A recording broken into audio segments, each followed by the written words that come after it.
మీ ప్రకారము ఇంటర్ అయిపోయాక చాలా మంది పేరెంట్స్‌కి ఎన్నో డాట్స్‌ని ఫిల్ చేయాలి. అబ్బాయి కెరియర్‌ని కూడా బిల్డ్ చేయాలి. Either male or female.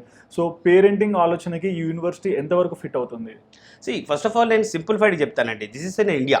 హ్మ్. మనకి ఎన్ఐటి కాశ్మీర్ వస్తే వెళ్తాము, ఐఐటి జోధ్పూర్ వస్తే వెళ్తాము, ఢిల్లీ, బాంబే. ఐఐటీస్ అనేసరికి parents they don't look back. అవును. ఎందుకంటే దట్ ఆర్ ఐఐటీస్. అవును. కానీ నేనేం చెప్తున్నానంటే, నేను ఒక మిడిల్ క్లాస్ ఫ్యామిలీకి చెందిన వ్యక్తినే. హ్మ్. నా బీటెక్ కూడా ప్రస్తుతానికి నేను చెన్నై నుంచి స్టార్ట్ చేసిన వ్యక్తినే.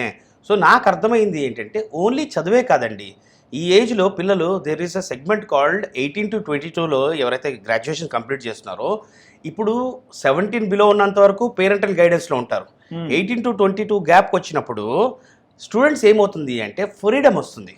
ఆ ఫ్రీడమ్‌లో ఏం చేసినా కరెక్టే అనిపిస్తుంది వాళ్ళకి. హ్మ్. చాలా మంది బీటెక్ స్టూడెంట్స్ ఏం చేస్తారంటే first year, second year light తీసుకుంటారు. అంటే దే డోంట్ సే దట్ మేము ఇప్పటివరకు ఇంటర్మీడియట్ వరకు చాలా కష్టపడ్డాము.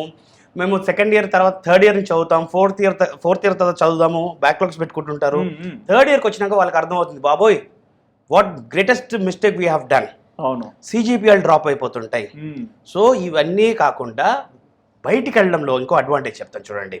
బయటికి వెళ్ళడంలో లైఫ్ మేనేజ్మెంట్ సిస్టమ్ నేర్చుకుంటారు.